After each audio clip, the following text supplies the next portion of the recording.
Charles Péguy, c'est aussi la personnalité, la figure de l'enracinement et la réconciliation. Et dans l'enracinement, il a écrit des magnifiques poèmes, Prière à nous autres charnels, où il loue les vertus de la terre.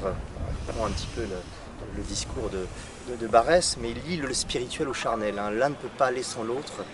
Le corps et l'esprit, il avait cette dimension de l'enracinement qui était très très forte en lui, et il a donné des exemples en payant de sa vie sur le front, mais également en renouant avec la tradition des pèlerinages, en faisant ce pèlerinage de Chartres pour intercéder pour un enfant, sauf un enfant qui était malade. Et c'est aussi la figure de la réconciliation, comme l'a rappelé Karim Ouchik.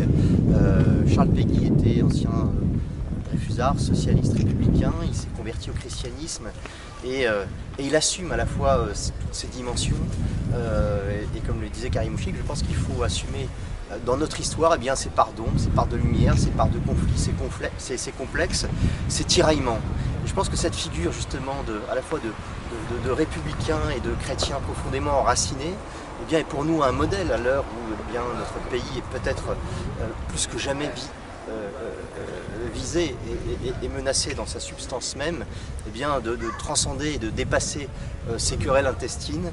Et précisément Charles Péguy qui assume à la fois cet héritage chrétien de l'ancien régime et aussi la République au sens noble du terme, c'est-à-dire la res publica, le bien commun, et non pas une République qui serait une espèce d'idole ou de substitut à la religion.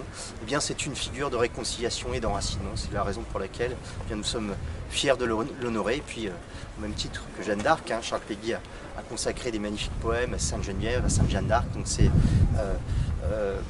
y a véritablement un lien substantiel entre ces différentes commémorations.